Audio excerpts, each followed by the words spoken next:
the city of St. Louis, you're listening to the Don't Push Pause podcast with your hosts, Justin Johnson and Lindsay Reber.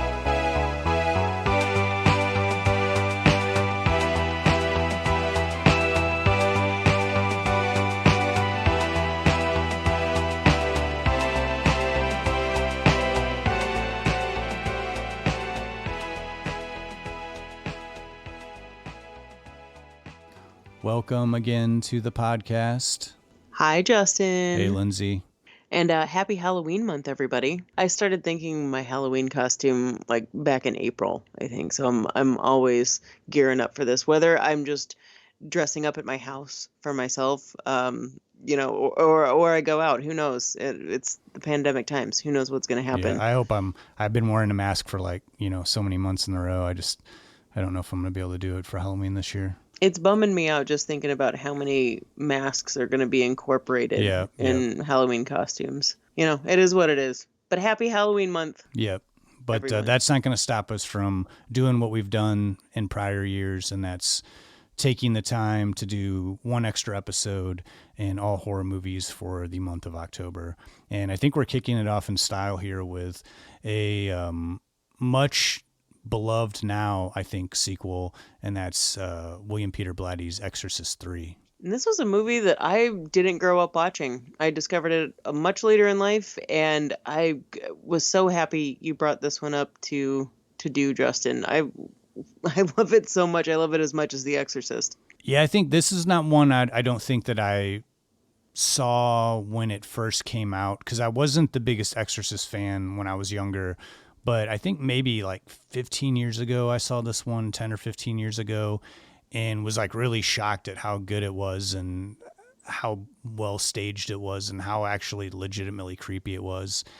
And it's not one that you hear too many people talk about. I mean, there's a lot of love for it now. And there certainly was a really nice release on Blu-ray with a lot of special features, thankfully for us, for this episode. But I think it's still one that not a lot of people have seen, simply because if you're not just a straight horror movie fan, sometimes delving into sequels can be kind of arduous. But this is certainly one, I think, if you can tolerate The Exorcist, if that's your thing. I know some people shy, they're just like, no, man, I can't get into those movies. And I totally understand that. I kind of feel like I was the same way for a while, and I don't necessarily feel like The Exorcist is a pleasant watch. You mean, is it the subject matter or is it the religious I think it's factor? The religious factor, the subject matter, and there's the exorcism is it is a very taxing thing to witness. But I think a lot of it's just the religion, part, which for me is never really, that wasn't really the part of it to me that was freaky. But I think there is something about... for some people, yeah. Yeah, and I think something too, it's almost feels like blasphemous to watch something that takes an interest in the darker side and evil forces. And I can certainly see how that scared people off, but I think also that was what made it such a success and why it still is a pretty freaky watch to this day, the original Exorcist. Oh, yeah, completely. I love watching The Exorcist and watching Exorcist III. I mean, we'll briefly hit on Exorcist II, The Heretic, but watching the first and the third one bookended together, man, that's fun. Let me just tell you. Yeah, these movies fit together really well, tonally and, in a way, and story-wise and logic-wise, they really fit together really nicely. But we'll get into that. There's a lot to talk about with this movie. There's a huge backstory to it. We'll get into that. We'll get into the development, a little bit of who the writer and director of Exorcist III and the original writer of The Exorcist, William Peter Blatty. We'll get in a little bit to his life and probably, I hope, talk about some of our favorite scenes and also kind of what makes this movie stand out from other horror movies, especially in 1990 and just where horror was at that time. Yeah, and definitely in that same vein, talking about the cast, because this is, again, a horror film, but cast a little bit differently than your typical horror film, especially coming, out of the 80s. I think it was a sort of a nice breath of fresh air, so we'll get into that too. Yeah, I can't wait. I love talking about this movie and thinking about it for the last 2 weeks. Yeah. It's been kind of fun. But after Exorcist III talk, we'll get into our picks of the week. I also picked a movie that came out the same year as Exorcist III with a very similar plot, and that's The First Power with Lou Diamond Phillips. That was a good call to do that one. And ironically enough, this was not planned. I also did a movie from 1990 in the spirit of doing a sequel, and I chose Child's Play 2. I'm glad you picked that movie. I think I've brought it up a time or two before. Yeah. You helped kind of boost my reappreciation for that sequel. Because there's just, that franchise went off into a different direction. So it's easy to forget that Child's Play 2 is, still trying to pay tribute to the first. A lot of franchises, do go off on tangents, and sometimes they work and sometimes they don't, depending on your vibe. I think this was right before Child's Play did that. Yeah. Well, as always, we'll round things out with our Murray moment. But before we get into our first terrifying clip from The Exorcist III, Lindsay, can you give us just a brief lowdown on what is the plot of this serial killer / demonic film? Oh my goodness. As much as I might try to boil this movie down into a concise thing, I feel like I'm still going to miss a few things in a synopsis, but what I would say is that overall, this sequel follows the police lieutenant who investigated a murder in the original Exorcist film.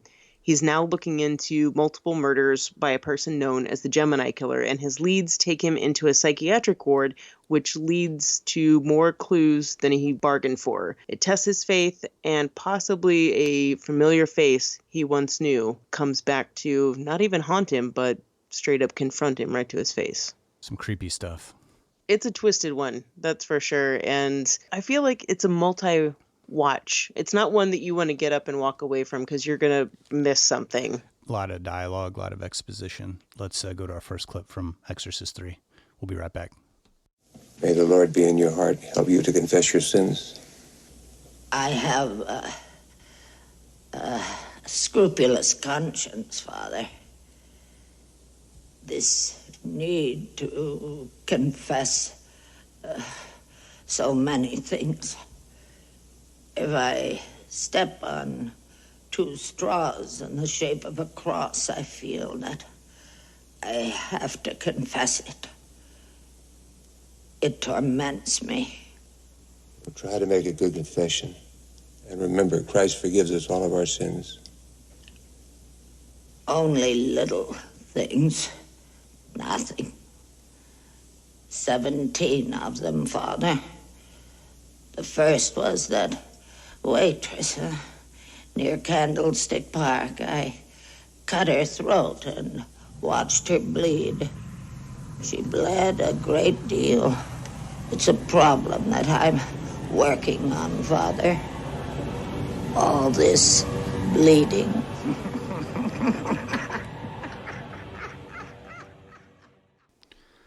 Well, before we get into Exorcist III, just wanted to preface it a little bit with its original creator because William Peter Blatty just goes so much hand in hand with both of these movies, and Exorcist III is presented as William Peter Blatty's The Exorcist III. I think it's only fair to talk a little bit about William Peter Blatty, like where he came from and how he went down the path of becoming the creator of The Exorcist.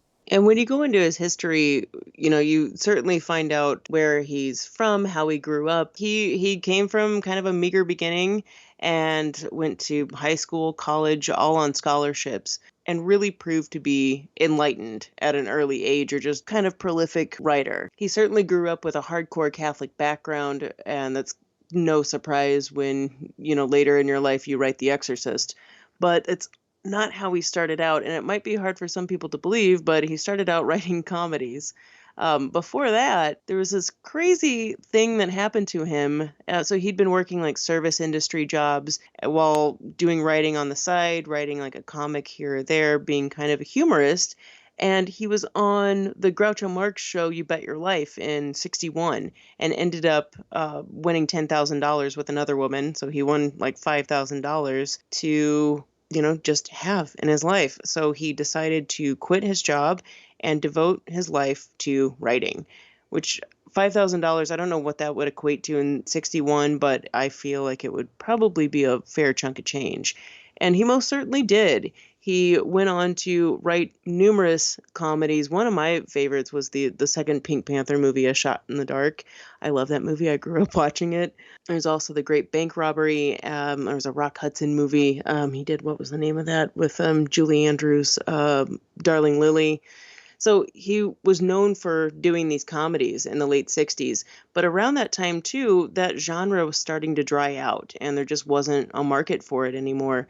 And it's not like he was just stuck in writing humor. If you hear interviews with him or see his writing, even if it's something serious, there's always kind of a twinge of humor. So in 71, it took him a couple months, I think it was like 9 months. It took him a little while to get started really into The Exorcist. But The Exorcist came out in 71 and basically overnight just turned him into a #1 bestseller. After the book came out, was no kind of surprise that it should turn into a movie. And in 73, the movie The Exorcist came out and just kind of changed the landscape for horror. We had already had some slow burn movies like Rosemary's Baby that were really jarring for people, but The Exorcist amped up the game.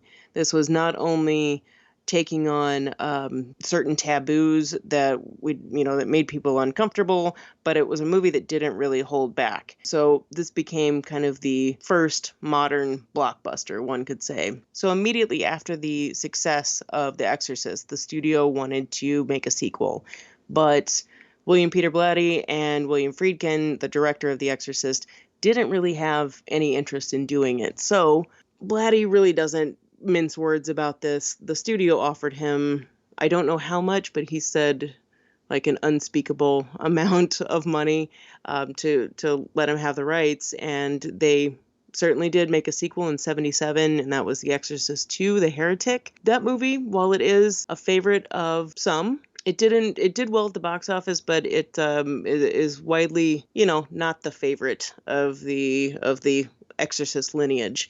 So kind of in response to that, and Blatty wasn't exactly happy with The Heretic, but he also didn't have anything to do with it. He wanted to do another sequel. So he brought it up to the studio, and because the sequel didn't do that well, they really didn't have any interest in it. So Blatty said, okay, well, I'm just going to go ahead and write a book, another sequel to this, which is going to be my version of what I think the sequel to The Exorcist should have been. And in 1983, the book Legion came out, and that was a huge deal, did really well, became another bestseller, and that kind of set us up for what would be The Exorcist III 6-7 years later down the road. I think that's pretty wild that he went from a comedy writer to this one of the top name in horror, and then went and wrote another book that was not as equally successful as The Exorcist, but Legion, continuing on his story. Clearly something that fascinated him, otherwise I don't think he would have went back to those characters and continued on. And I haven't read I'll admit I haven't read the book Legion. I have read the original Exorcist book.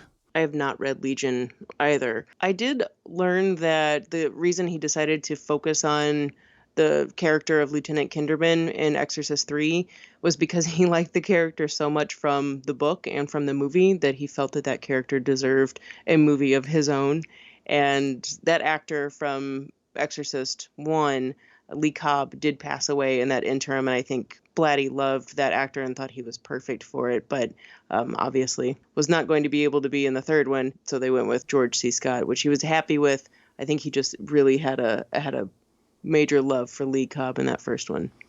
And that's what I love so much about Exorcist III is that the main focus of the story, it's not another story about another person like a kid or something who got possessed in a family that's seeking counsel. It's a continuation of a character that wasn't a huge part of Exorcist. And I do love that the character, like these years of working crime and dealing with so much evil from humans has kind of worn on him. The way he reacts to things, I like in The Exorcist III, where Kinderman, even when we see the crime scenes, there's kind of a pause before he that moment where he knows he's going to have to look at a body that's been mutilated, it's covered up, and we, the audience, don't actually see the horror of what's underneath the cover, but, you know, his reaction to it, it's still, you can kind of see in his face, even though he's seen many, many murder sites and homicides, there's still that sort of ghastliness of like, the evil that someone can, you know, inflict on another person is there on his face. It is something that's really evident, and it's also something that is a drastic difference from, like, tonally, kind of from the Exorcist 1. This story really feels like it's trying to communicate the same feel, eeriness, that sort of thing, without being overt, without throwing pea soup in your face. This is pulling back the cover and watching the reaction of the person, like you said, versus seeing what it is. This is very much we'll eventually show you, but it's leading up to it. It's creating this eerie feeling through discussion and circumstance and the story versus blood spatter everywhere. Yeah. Even though, and that's not to say that we don't see that. We certainly do, but it is very thought out and very strategic, and it's all about building up the tension in this movie. And The Exorcist is an extremely slow burn, whereas Exorcist III, I feel like it's something that, you know, we had seen time and time again in the 80s, you know, something that we're familiar with, the serial killer genre. But where this movie takes a left turn is that we do have the Kinderman character, who's a much older character also that we would see in horror movies of the time, you know, coming out of the 80s, you know, it was always young faces, but then also this sort of real sadness that this character holds in his kinship with Father Dyer, and they're both lifting each other up, trying to cheer each other up by hanging out once a year to sort of like remember the death of Father Karras from Exorcist 1. And these meetings, when they have these interactions, it's where I think this movie is like the real gripping stuff of like what gets you involved in the characters and where the writing is its strongest, because they're very relatable, but you also get a sense of like where they are in their lives. You know, they've seen a lot of stuff, they've been through a lot of stuff. And so they're not very reactionary, even though they're dealing with some pretty heavy stuff in this movie. There's just like slow, methodical way of that they, you know, that they talk to each other and that they deal with a situation. And the scenes play out a little bit long, but I don't find them to be boring or arduous in any way, because the characters are so rich and they come off the page are so fascinating. I'm glad you brought their relationship up, because one really smart thing that Blatty did with the writing of this is obviously, one, establishing their friendship, but also two, throwing in this tonal thing that he does with humor in this movie. And there's nothing funny about an exorcist, but the humor that is sprinkled in this movie, and it's mainly coming from either Father Dyer or Kinderman, but we see it so much between their character interplay. And like you said before, you know, they are friends and they share this mutual heartache for the loss of their friend, but they do throw in these real moments, whether it is, you know, razzing each other over something small, you know, like Father Dyer wanting to read the fashion pages instead of scripture, you know, that Kinderman kind of like pokes at him for. And it seems almost like it could be out of place in a horror movie, because it happens so often, these strange comic moments. But Blatty's doing this intentionally to make us feel at ease, to like these characters, and also understand how deep their friendship goes. It's not like a quick little thing. I like that it takes its time, in a sense that even when Kinderman is at the office, you know, one of his coworkers is like, "Oh, what are you doing?" He's like, "I'm going to catch a picture show," you know, and then he's like, "What are you seeing?" The movie takes the time to kind of set up like, "I'm going to go see It's a Wonderful Life." And then, Ooh, you know, that's setting us up for something later in the movie too. Reason for it to take its time and emphasize that was the movie that they saw, but then also seeing them, you know, come out of the cinema and sit down and kind of talk about a movie like how, you know, you and I do, or like, you know, how a lot of friends do, you know, you go see a movie and then you get a bite or you get a drink, and then, you know, that turns into you talking about your lives and what's kind of what you're feeling, and, you know, general friendships do. And especially when it's like one-on-one, when it's not a group of people, you know, you get more personal and you get more intimate. And I really love that, because once that is removed from the audience about 40 minutes into the movie gets, you take comfort in that. And when that's removed, it makes it very tense, because we know that from here on out, there's going to be a lot of darkness. Like we no longer have the one little sense of hope or like happiness or like this like lifting each other up is like removed, and then Kinderman is on his own. It really does make this pit of despair kind of happen in my stomach when that turn happens for Kinderman. Like every single time I feel it for him, and I really do think it's because you know, I've spent so much time with him, and I'm invested in his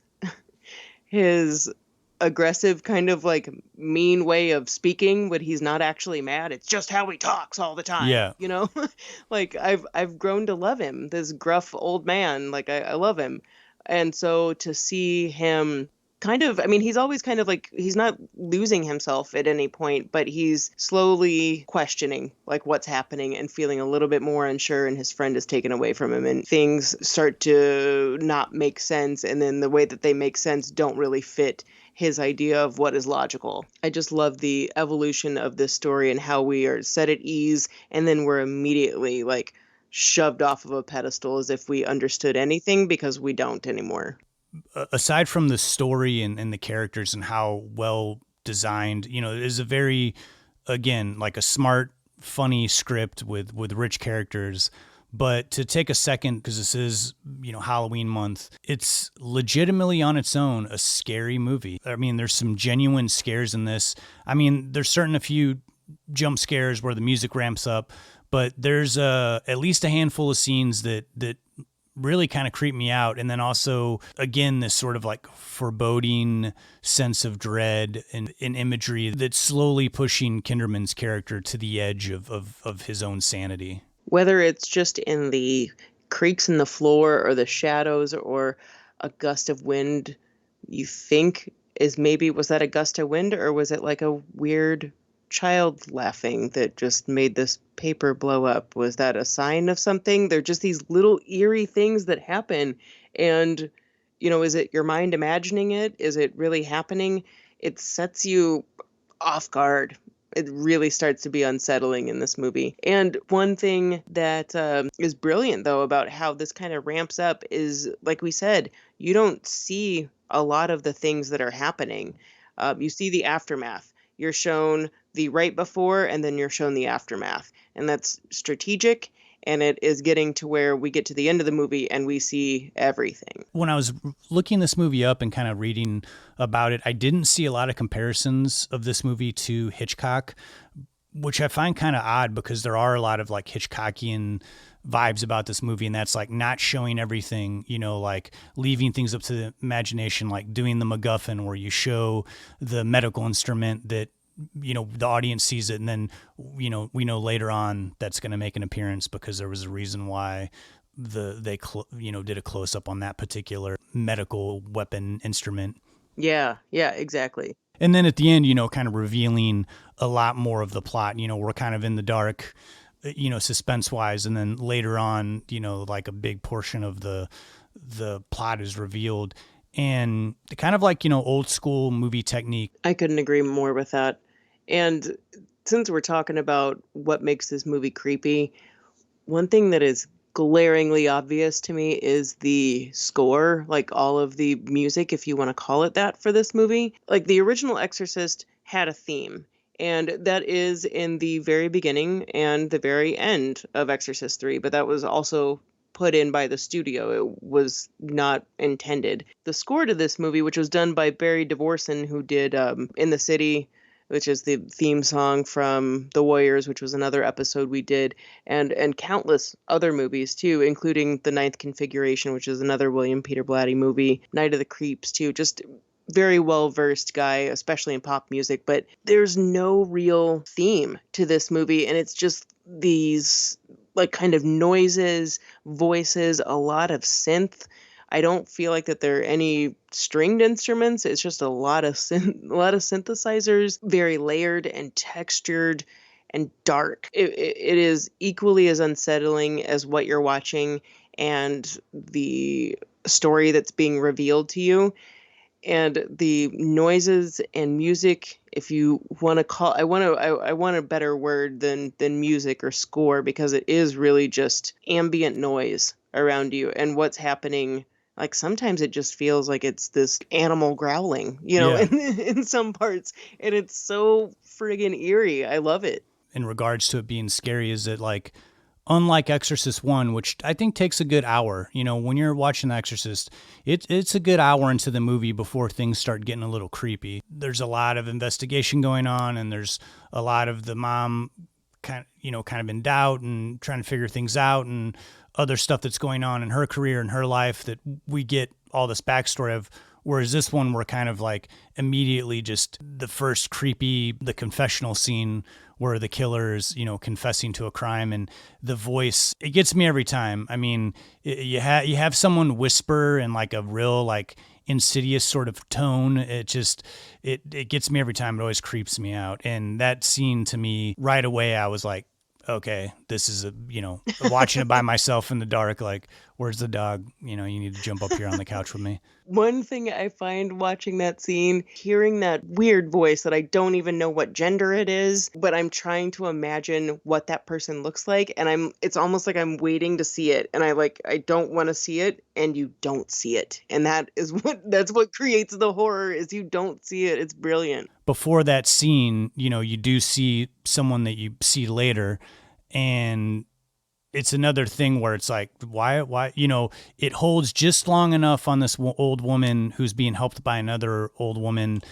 holds just long enough for you to be like, wait, was that the person that was talking to him? Like, why did they focus on that person? Yeah, and it gives you these clues, and that's what Blatty does, is he's not serving the answer to you like really easily. Yeah. He's gingerly guiding you, but wants you to be able to sort it out yourself. And I think that's another reason why this movie is more than just a one-time watch. Yeah, I felt like the second time around because it had been a while since I'd seen this, and the second time around, I was watching it more for story and for substance. I know everything that's going to happen. There's still just a description of some of the crimes is what makes it so disturbing. Hearing the description of a crime versus seeing it, for some reason, to me, is like so much more creepy. Yeah, that's why you can get creeped out just watching Dateline or Forensic Files. Like, even if you're not seeing it, just hearing the story, it's terribly creepy. This was a movie that William Peter Blatty took all the way to the end. I mean, he this was his baby, and he wasn't an experienced director, but he was certainly working with experienced actors, and the story was there, the script was there, the words were there. So the movie feels like very confidently directed. The studio involvement in this movie is pretty crazy. I mean, the backstory of like them wanting to change this movie like at the last minute. I mean, really changing the tone and some of the story, honestly. Like it was like not like this thing where like, hey, can you cut it a little bit? The studio wasn't like, maybe cut a little bit here, cut a little bit here, maybe, add a couple of jump scares. I mean, they were like, no, you straight need to make this like more focused on, there has to be an exorcism. I mean, there was not an exorcism in the original script. Definitely supernatural evil, but not an exorcism wasn't performed. And then the studio's like, nope, we need an exorcism in the movie because we're going to call it Exorcist 3. We're not going to call it Legion. And, you can imagine took William Peter Blatty back, like, wait a minute, that kind of changes a lot of stuff here.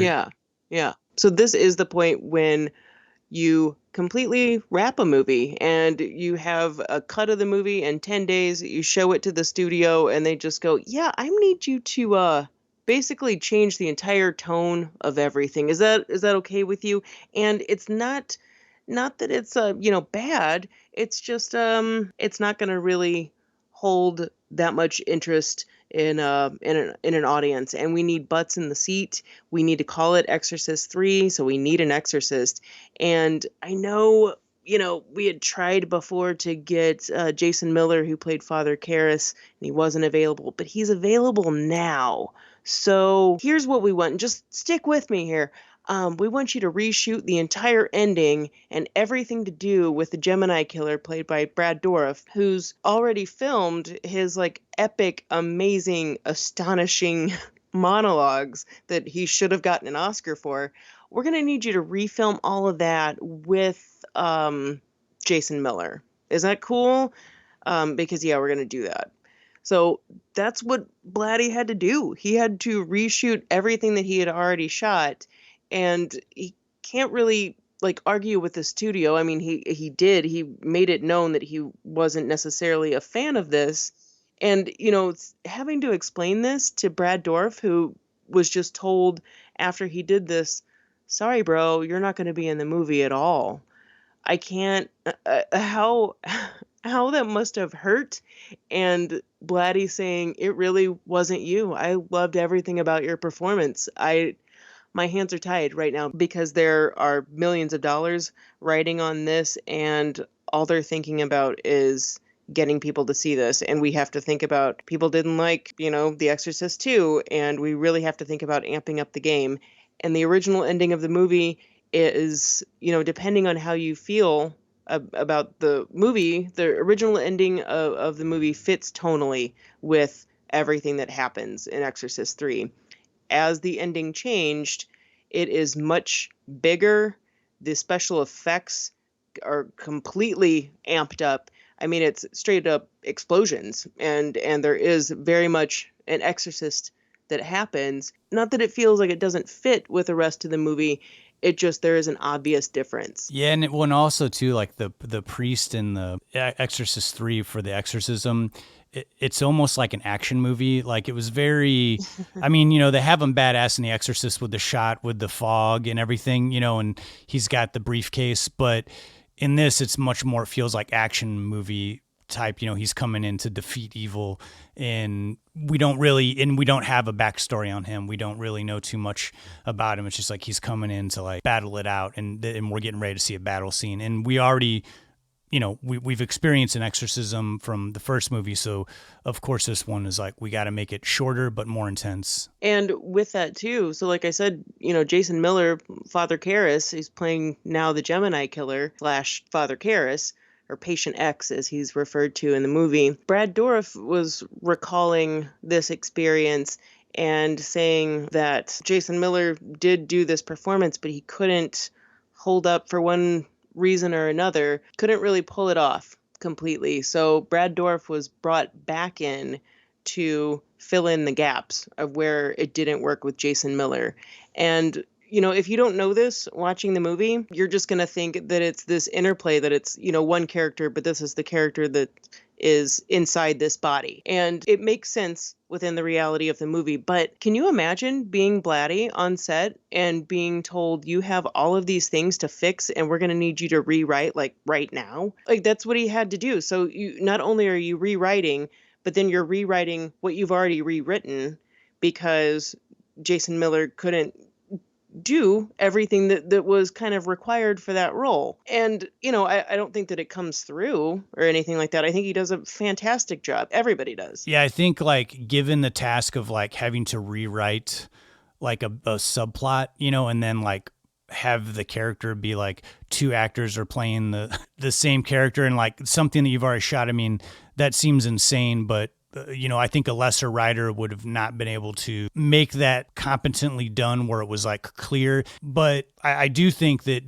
the ending is better because having Kinderman have to shoot, his friend that he's been mourning for 15 years. It's a really powerful ending. And just like you said, I think a lesser writer would not have been able to pull it off and it would have felt rushed. The way that Blatty was able to do it, it seemed natural, and to learn that it was all of this was an afterthought was totally impressive because I buy the story that's happening. I buy what's happening. And, for horror movies or for psychological thrillers or mysteries, and this movie is very much a mystery and psychological thriller with some horror sprinkled in, there's always that moment where everything is explained, and this is one movie where I know that it's happening, but it doesn't annoy me or I don't feel cheated because it feels like I've been waiting for this. I've been waiting for this moment for the killer to explain everything to me. And the performance behind all of it is stellar. And this movie, I think, came out the same year as Silence of the Lambs. Or one year before it came out. 1 year before, okay. And just like in thinking about that and thinking about, this killer versus Anthony Hopkins in Silence of the Lambs, I mean, it is night and day, and I just want to, I want to hand Brad Dourif an Oscar for this performance because he's incredible. Well, let's stop there. We'll go to another clip, and then we'll come back. We'll talk about those performances. There I was, so awfully dead in that electric chair. I didn't like it. Would you? It's upsetting. There was still so much killing to do, and there I was, in the void, without a body. But then along came, well, you know, my friend, one of them, those others there, the cruel ones, the master. And he thought that my work should continue, but in this body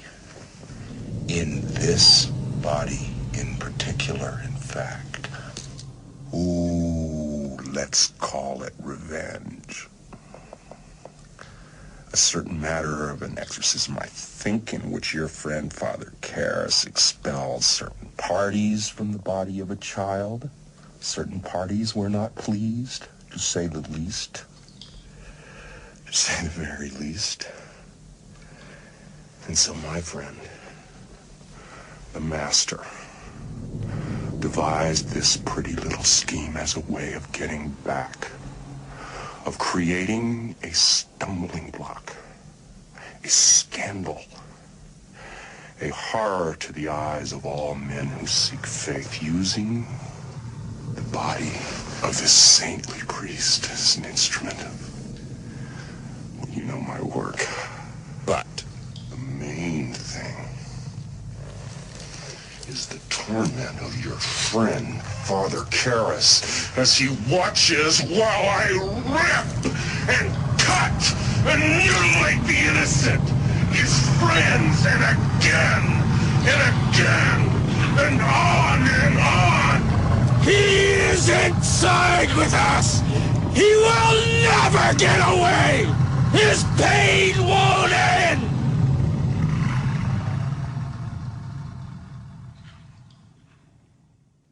So we might have spent the last part of discussion one discussing the humbling experience of changing the ending of your movie once it's completed.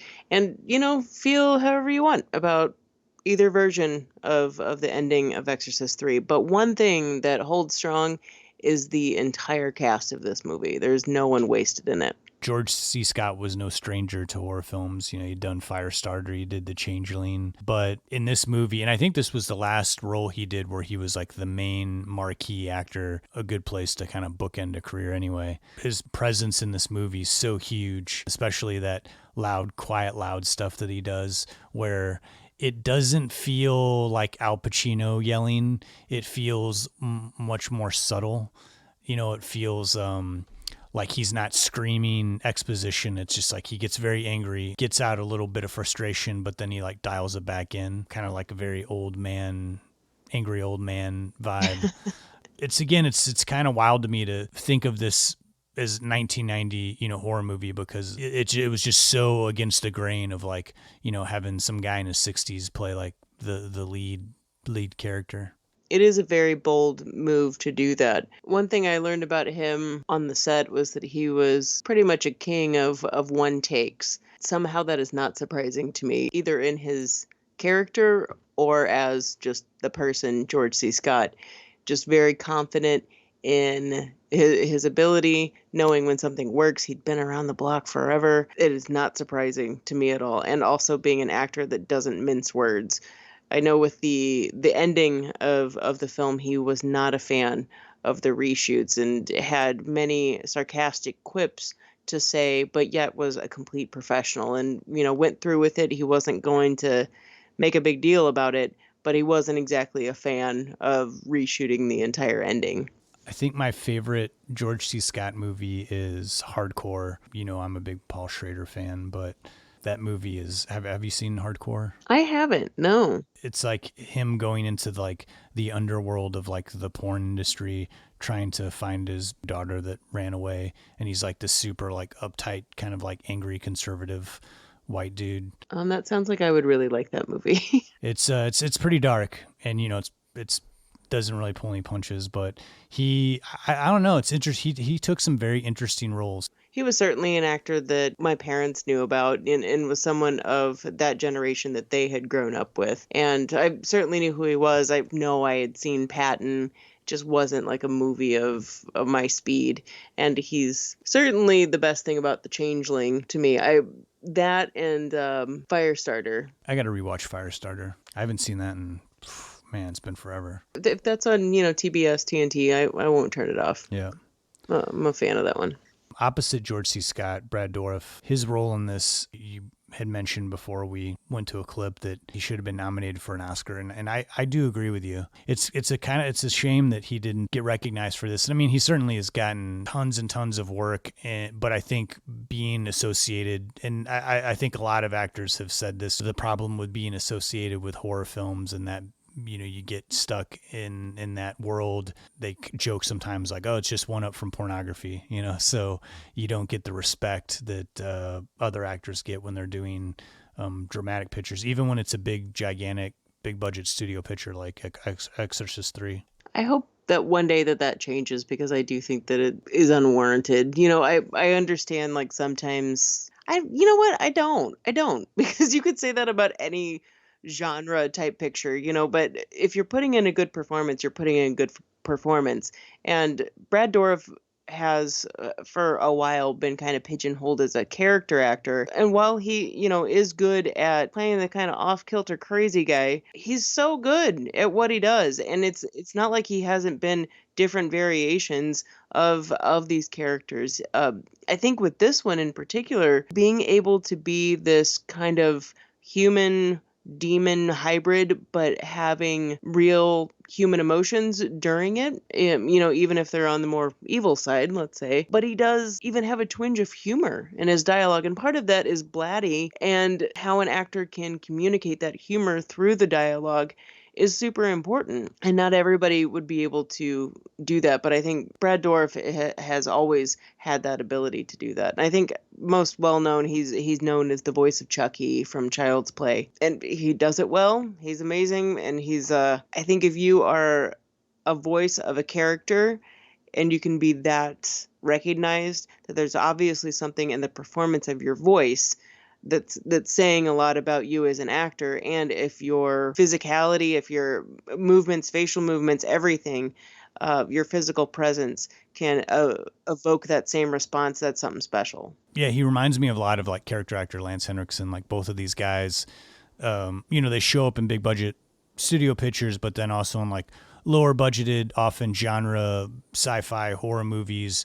But you never really feel like they're phoning in their performance. It's like they're 9 times out of 10 seems like they're adding more to the character than it was probably on the page. Their performances always like kind of like jump out at you, even if it's a movie that's not that great. Yeah, I think you're right about that. I hadn't thought about the Lance Henriksen comparison, but I can see that. I was just trying to think of someone else who's like in a bunch of movies, but also same kind of comes from that nose to the grindstone like actor, where you're like, I'm a working actor. I'm not going to turn down any jobs, but even if it's a kind of a crappy role, I'm going to make the most of it and like get in there and do some good work.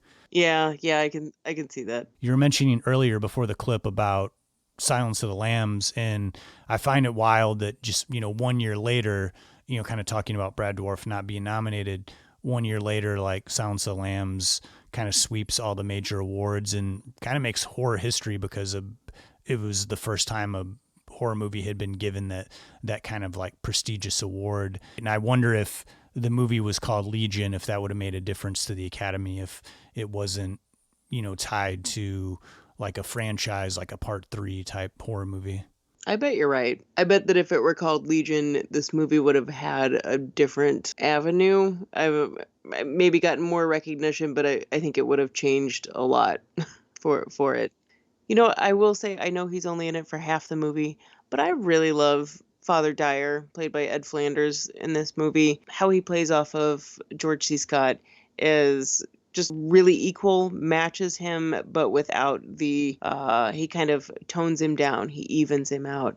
And I like that the movie starts on him, and we already know that there's this heaviness, but there's also realness set in with his character. I just really love Ed Flanders in this movie. He really captures that sensitive character that you kind of hope would be someone who's of a religious faith, the father that you could have a consultation with, and he's like not judging, he's listening. And yeah, again, the back and forth that he has with George C. Scott, like their scenes are among my favorites in the movie. I think they're the most interesting, and they really listen to each other. It feels like they're having a real conversation.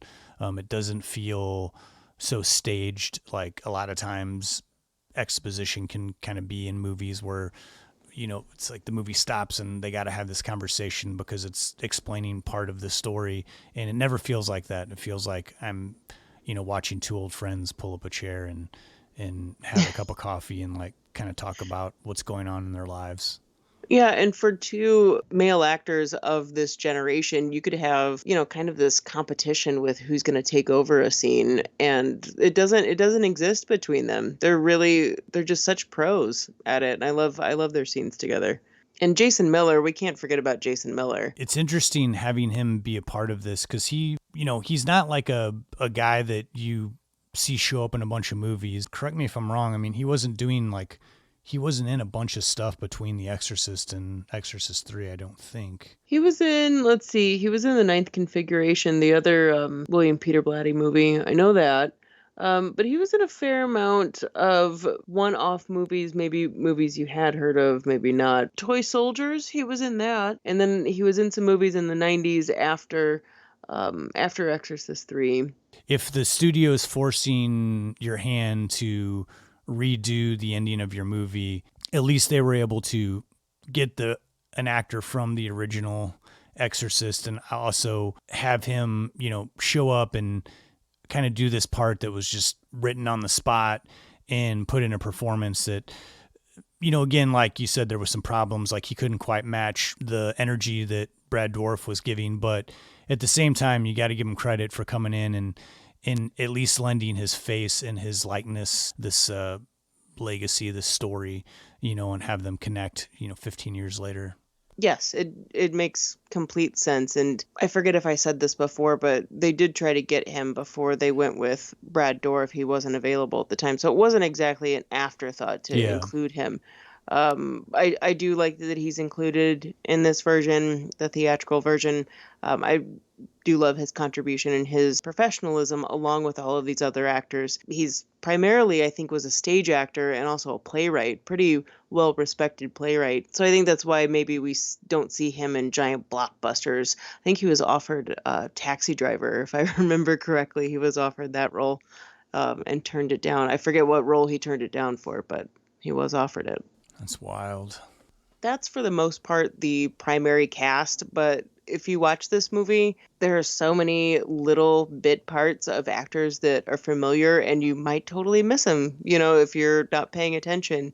Probably the most well-known out of everyone, there's many familiar faces in the Purgatory Dream sequence that George C. Scott's having, namely Samuel L. Jackson shows up right in there and does have one line. But yeah, you could totally miss him. And right after him, like a half a beat after him, is Christine Sutherland, who is Joyce Summers from Buffy the Vampire Slayer. She also has one line. And Fabio, if you're familiar with him from, I guess, like pop culture, like he was a male model. Yeah. Yeah, the other guy with him in his scene was also the most popular male model at the time, too. Two future moms in mom roles. Tyra Farrell, who we talked about in Boys in the Hood. She is a nurse in one scene, and also the mom from Welcome to the Dollhouse, another episode that we did, Angela Petropento.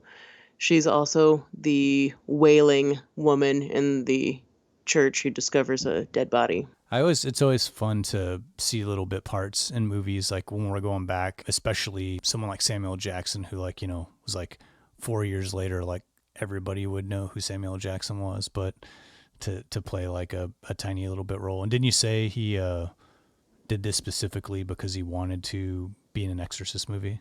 Yeah, yeah. William Peter Blatty asked him, what makes you want this part so much? And he said, I want to be in an Exorcist movie. And also Patrick Ewing is in the purgatory scene too. And I guess he was friends with Blatty. So that's how he got that little part. Man, can we just talk about that dream sequence for a moment? It is friggin' bizarre. It's like very, very elaborate. And I think if you are familiar with Exorcist II, which has quite a few fantasy sequences, when this dream sequence starts, you're like, what is happening? It's a very like, are they, going into those waters? But I think it works. Dream sequences can always be kind of tricky. They can come off kind of cheesy or just, especially on a rewatch, like, dream sequence, go get a drink, but it's a unique and interesting little part of the movie. Something fun in this scene, if you notice, including Patrick Ewing and Fabio, there's numerous people who have these giant, gorgeous sets of wings on their back, like angel wings, because they're supposed to be in purgatory. This is where everyone's hanging out before it's decided where they're going. So these wings, when Blatty told the art department what he wanted them to look like, I guess he described them as statuesque. And so the art department brought them to the set and they were like statues. They look like cement. And Blatty said, yeah, that wasn't what I had in mind at all. Like more like feathers, feathers and stuff. And I guess overnight if you look at these wings, they are perfect. They are like immaculate. And they did all of that overnight. They had only a few short hours to make it look as good as it does. And it's pretty impressive knowing that. Yeah, it's such a bizarre little sequence. Oh, before we close out this little blink and you miss it section, there's also Kevin Corrigan right in the beginning, who was in another episode we did, Goodfellas. And Larry King really wanted to be in an Exorcist movie. And he's then right in the beginning too, when Kinderman and Father Dyer are in a bar scene. Lots of little fun roles, little Easter eggs that are fun to look for in this movie. Oh, yeah. Well, let's close out the last part of this discussion just on the release of The Exorcist III, because this is a movie that not a lot. I think this movie gets a lot of respect now. When you see those lists, when you're on Facebook and it's like top 10 best sequels that you've never heard of or seen or something, The Exorcist III always shows up. I think a lot more people have seen this movie and like it than I think some people give it credit for. Otherwise, it wouldn't have warranted such a really nice release by Scream Factory, where it's like a double disc and loaded with special features, and they reassembled the director's cut, out of old VHS, like dailies that were kind of like painstakingly put it together. And that took a lot of work. So there's definitely, they wouldn't have done all that if there wasn't a fan base for this. And when it came out, it didn't bomb or anything, like a lot of the movies we talk about, like got just like no love. And, a good example of a movie that we reference, like The Thing, that were like critics hated it and nobody went and saw it.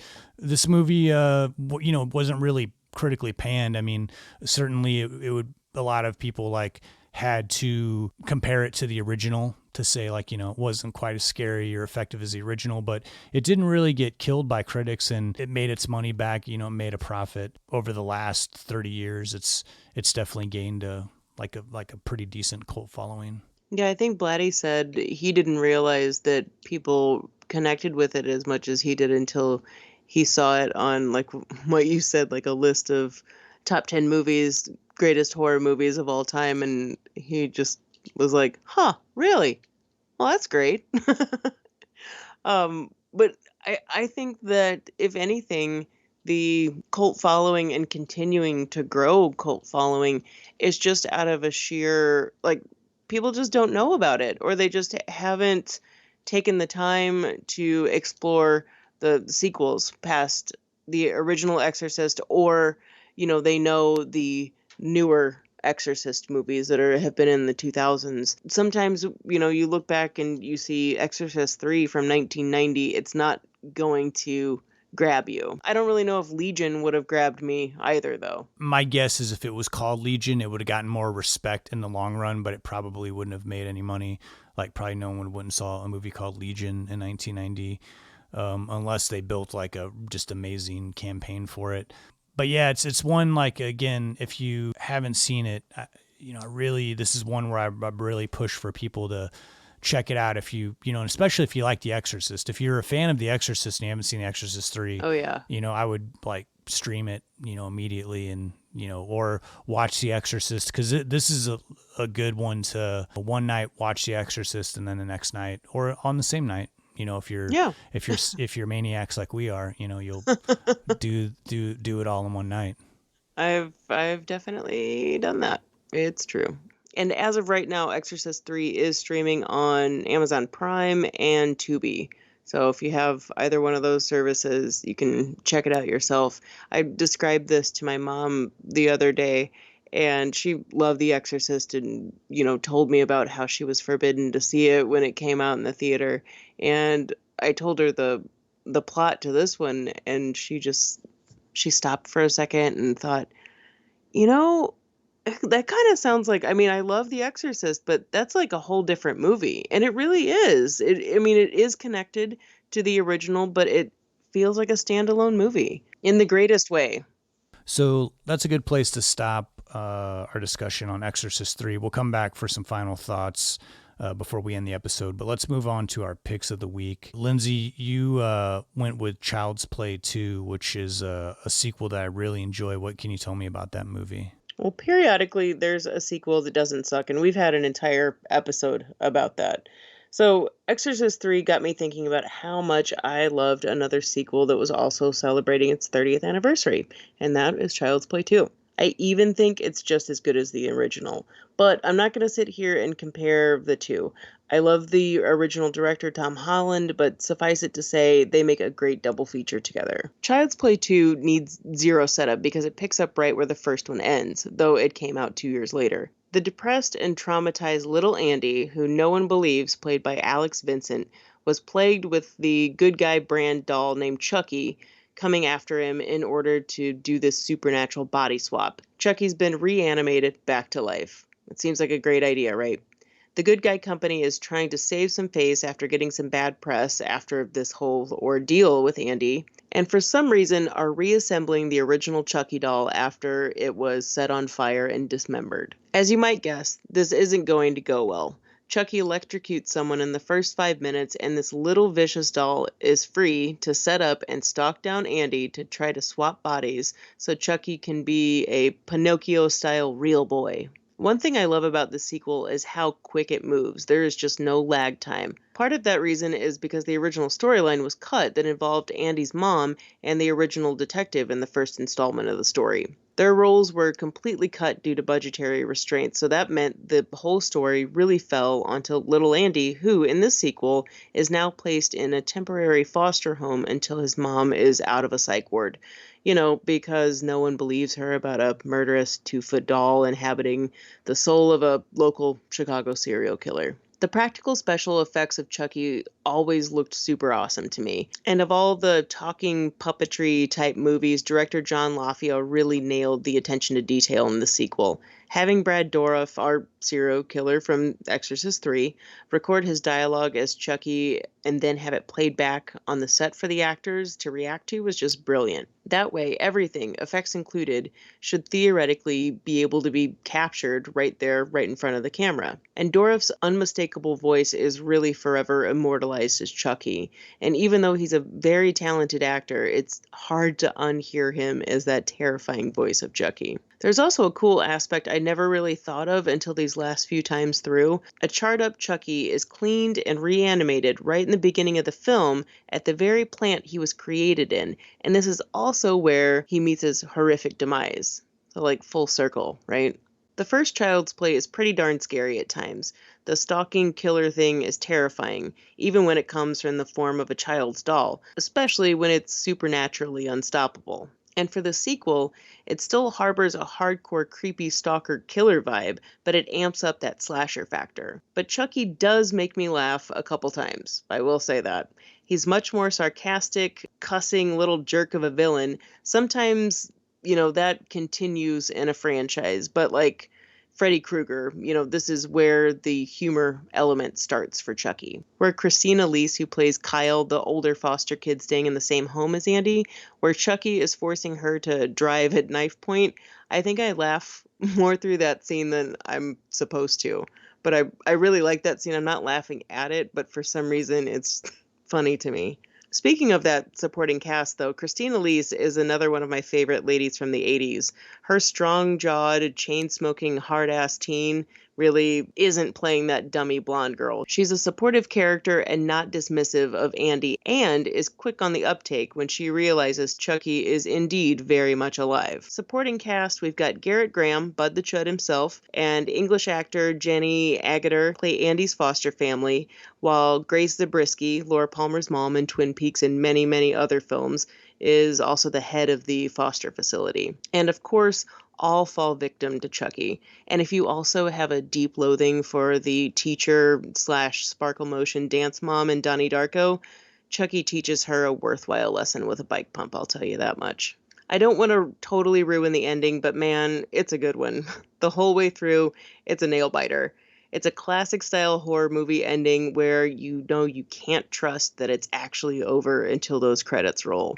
All in all, this is a straight-up slasher flick that would be fun to see in a theater. It's a legit serial killer movie that hits quick and to the point. The original Child's Play is a great story and setup, and this sequel is a fantastic continuation of great scares. And RIP to the film's director, John Lafia, who did actually pass away just earlier this year. It's really undeniable how lean of a movie Child's Play 2 is. Watching it recently, it gives you all the goods from Child's Play 1, but kind of moves things along faster and doubles down on the action. Yes, it certainly does. All right, Justin, let me hear about this horror pick of the week from you. So once again, I have a pick of the week that is going to sound like I'm bashing it more than I'm praising it. Oh, man. Which has happened a few times. I don't mean to come off that way, but it's like I'm only saying this in relation to Exorcist III, because the first Power, the movie I chose for my pick of the week, is kind of like the dumb version of Exorcist III. It follows a police detective who's much younger, played by Lou Diamond Phillips, who has always had like the sort of boyish good looks. Even at 28, he looks like he's like 19 years old playing like a police detective. But I think Lou Diamond Phillips has always had this kind of like charm in the way he plays a character. It's always keeps me interested, and I've always loved Lou Diamond Phillips. But he plays a detective who's trying to track down a serial killer called the Pentagram Killer, who's very similar to the killer in Exorcist III and the Zodiac Killer. I think that, another movie where they based something off the Zodiac Killer. The killer played by Jeff Kober, who's played a bad guy in like so many movies in the 80s and 90s. And he plays a really menacing serial killer who dabbles in the dark arts. And Lou Diamond Phillips is trying to catch him. He's aided by a psychic who's played by Tracy Griffith, who's in one of my favorite horror movies, Popcorn. They don't realize they're working together. They don't know each other. But once the Pentagram Killer is caught by Lou Diamond Phillips, even though Lou Diamond Phillips is wounded, they catch him. Lou Diamond Phillips gets a call from the psychic, and she's like, you do not want this guy to be executed. You want him in life in prison, but you don't want him to be executed. And Lou Diamond Phillips kind of writes it off. He pushes for the death penalty, and it's a movie, so time is really condensed. So like they're already executing this guy. It seems like, in the very next scene, like 2 weeks later. By doing that, because of his dabbling in the dark arts, he's able to get the first power, which is resurrection. Later on in the movie, we come to find out that he's given the 3 powers that Jesus had. It's resurrection, followed by teleportation, also followed by possession, which he uses to, in a sinister way, mess with Lou Diamond Phillips and Tracy Griffith's characters. This is where the dumb part of the movie comes in. He gets the power of resurrection, and he's like on his way to get the powers that Jesus had. But instead of like, going on where he could commit all these other heinous evil crimes, for the devil, he decides to like focus all his energy on just like kind of making these two see things that aren't there and, really ruining their day, not just killing them. He's just kind of like toying with them throughout the movie. And then at the end, it's sort of left open-ended.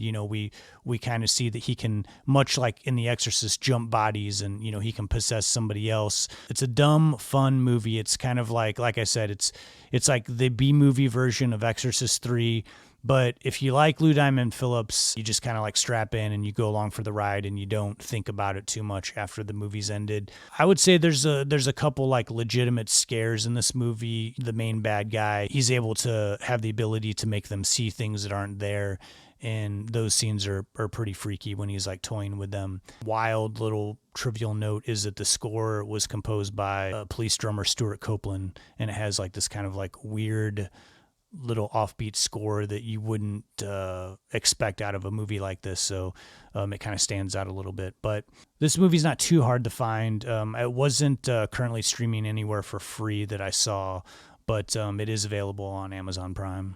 It sounds like one of those movies I'd get sucked into on a Sunday afternoon. It is a very Sunday afternoon kind of like, and this is a movie that you can totally fiddle with your phone while you're watching, because it's just like 45 minutes of like the sort of the repetition of him just like kind of toying with these two. Yeah, I want to track this movie down. I wish it was streaming. I've got the DVD. I can loan it to you. All right, we gotta have a mask meet up soon. Anyway, maybe I can borrow it from you. Yeah. Well, those are our picks of the week: Child's Play 2 and The First Power. Very fitting for our Exorcist III connection. Very demonic trio of movies to watch during the month of October. Yeah, we really went the supernatural route. I don't think, we didn't plan on that at all. How do you come back from that, I don't know. I don't know what we're going to do. I think we need some lightness. Might be time. We got to find some light in the darkness. So I don't know what to expect, as always, but we'll see if that actually happens. Here's your Murray moment.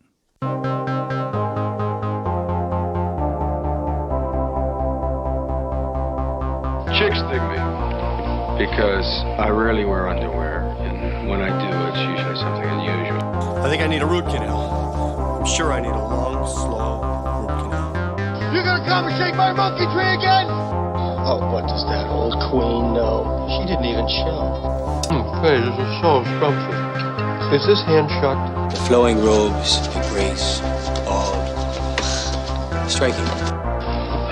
That was fun.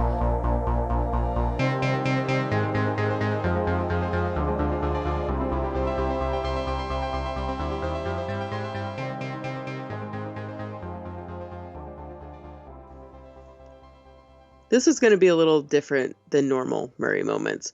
Maybe some of you know through just common knowledge, or maybe these moments, but Billy and his 8 siblings grew up in a very Irish Catholic home. And Billy's sister, Nancy Murray, has been a Catholic nun since just a year after graduating high school. "You're a Scorpio, Nancy, you can't do this," their brother Brian told her after she'd made her decision to enter her new life path. Indeed, it's true.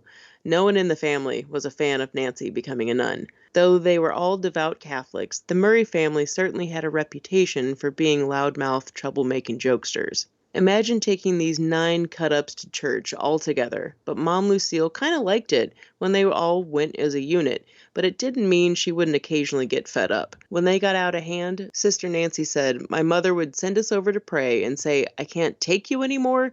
Go over and talk it out with your guardian angel and come back to me when you're ready.'" Nancy remembers her mom being a big opponent of her decision, and although not completely on board either, Edward, the patriarch of the family, had this to say about Nancy entering a life devoted to God. "They have rules in silence. They'll beg us to take her home." She loved the idea of social work, charity work, and helping kids, but Sister Nancy honestly thought she'd eventually get kicked out because of her mouth, and she knew she couldn't stay silent. Like any Murray sibling would, she found a way around the silence one is supposed to observe while in a convent.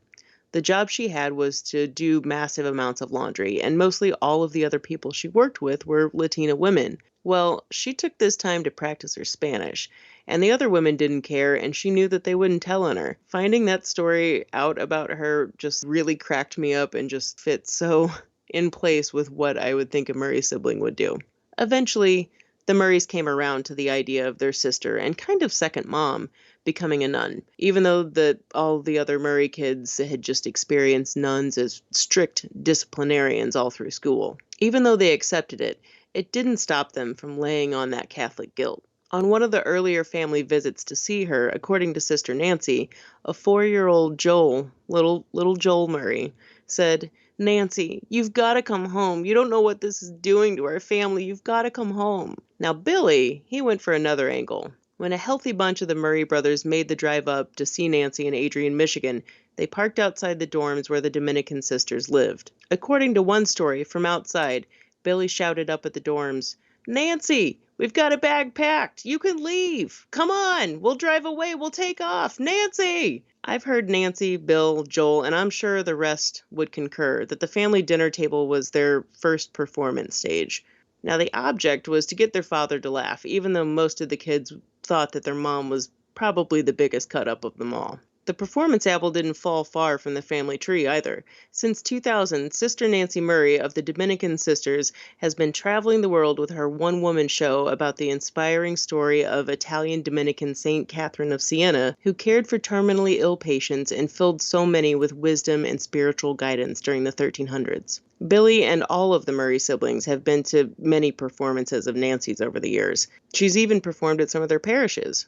Early on, she said that Billy's given her tips on what he thought worked and if anything needed to be cut. "Believe me," Sister Nancy said, "the brothers are not afraid to critique you."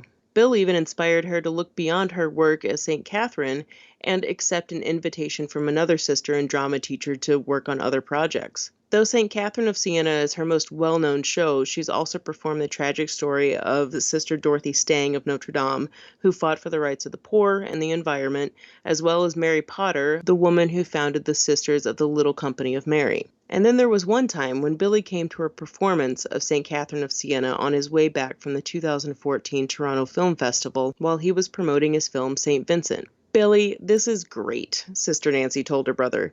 "St. Vincent gets to meet St. Catherine. I'll tell you what, learning what I have, and I've already known some of this information, but I went pretty deep on this one. I tell you what, Sister Nancy Murray seems like a wonderful woman and is really a terrific actor. I've watched her videos before and I kind of went deeper this time, but if this subject interests you, there are certainly videos on YouTube of a lot of her performances. And it's funny, you see some of the traits in her as you do her other actor brothers.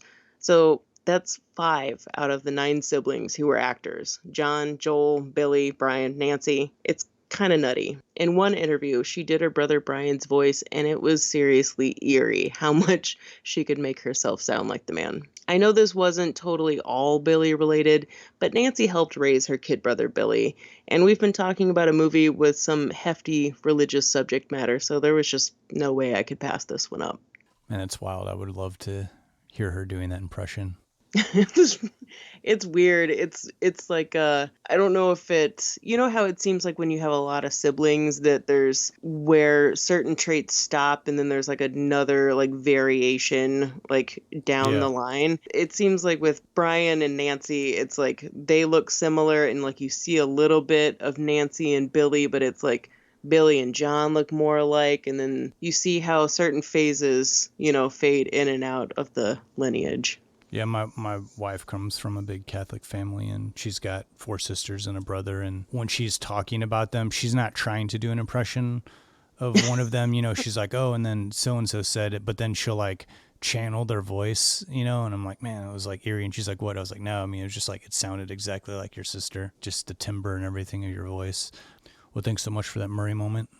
Anytime. I know we both have a final thought on The Exorcist III before we wrap this thing up. Yeah, I have 2 things. One. No, I only said one thought. Oh, no, man. You can do 2. You can do 2 final thoughts. Okay, first one will be real quick. Just 2 half thoughts. I forgot to mention when we were talking about how the ending was different, how the studio wanted it to be different. Well, there was technically the art director shot the scenes of like where there was like major action happening, and Blatty shot the scenes that were just dialogue between George C. Scott and Brad Dourif or Jason Miller. But all of the action stuff was shot by the art director, and that entire crew that did that was a whole new crew that came in after everything had already wrapped. It was a whole new crew and just like fresh faces, basically. And I think if you know that, looking at it, you can kind of sense it a little bit. But I think it's just a little fun fact to throw in there. Do you want me to do my next one, or do you want to do one? No, go, keep on going. All right, my last final thought. If you listen to this podcast, you definitely have heard me talk about X-Files a time or two. Brad Dourif really channeled this character from Exorcist III in an episode from X-Files called Beyond the Sea in season 1. Check it out. It is eerie. It freaked me out watching Exorcist III and knowing that episode so well. It's the exact same character. It's just weird, like down to the extremes that he can go, and then just like, I don't know. His performances are incredible, and I highly encourage you to seek out that episode, Beyond the Sea, X-Files. Yeah, I got to check that out. Didn't you say that was on YouTube, that him doing that role? Yeah, there are plenty of clips from that episode. So yeah, if you don't want to watch the entire thing, plenty of clips. Brad Dourif, X-Files. All right, those were quick, right? Yeah. Mine is super quick. I just, 7 came out 5 years after Exorcist III, but there's so many things that parallel these movies. There's the serial killer who's, killing people in like unspeakable, like horrible, like creative ways. There's like, with a religious connotation going on for the reasoning. And then, you have this older detective who's chasing a trail. I was surprised. I didn't do a lot of digging, but I couldn't find too much that said, there was a influence on 7 from Exorcist III. I don't know how long that 7 script was floating around before it got made, but I don't know. There's a lot of similarities between the two movies. I thought it was kind of interesting. I hadn't thought that until you brought it up the other day, and after watching it, after you said that, I can for sure see that. Who knows? Maybe somebody knows if they were influenced in writing that script, but the parallels are there. Yeah, if you like 7 and you haven't seen Exorcist III, I'd say, give it a go. I mean, 7 is its own movie. I think 7 is a great, fantastic film that's really much darker than Exorcist III, in my opinion.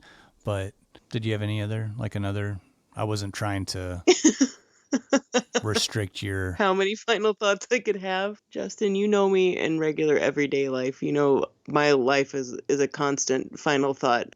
All right, so for our next Halloween movie... 2 more movies. We do? We're not going to say the second one, like the last one. We're just the next one, yeah? I feel like we can. Okay. Well, the next one that we have in line is favorite one of mine for a very long time. I can't wait to talk about it. Ginger Snaps. Yeah, I'm really glad we're doing this one. I'm glad that you're glad. I brought it up, and I'm just glad that after you watched it, you were like, oh, hell yeah. Sort of rejuvenating werewolf movie. And what are we closing out the month with, Justin? We're going to close out October with the original Dawn of the Dead, George A. Romero's Dawn of the Dead. Whoa. So lots of good stuff coming up for the rest of October. So please stick with us. Please follow us on social media. We're on Facebook. We're on Twitter. We're on YouTube. We're on Instagram. If you want to check out old episodes, if you can't find them all on any of the platforms, you can go to our website at don'tpushpausepodcast.com. There we also have a lot of merch, a lot of just, odds and ends of stuff available for purchase. Most of it movie related, some of it not, but don't we also have Don't Push Pause air fresheners? We do have air fresheners. Like what? Buttons, koozies, coffee cups. If your car is stinking, get on don'tpushpausepodcast.com right now. Order you a air freshener. I think it's like some sort of tropical breeze, tropical berry breeze or something. Have your car smelling good in no time. And all that money goes to helping us build a bigger and better podcast for your ears. So please check us out. And if you want to reach us for any reason whatsoever, you can give us a holler at don'tpushpausepodcast@gmail.com. We always love hearing from people. Let us know what you thought of an episode. Unless you totally hated it, try to be kind if you can. Until next time, I'm Justin Johnson. And I'm Lindsay Reber. Thanks for listening, guys.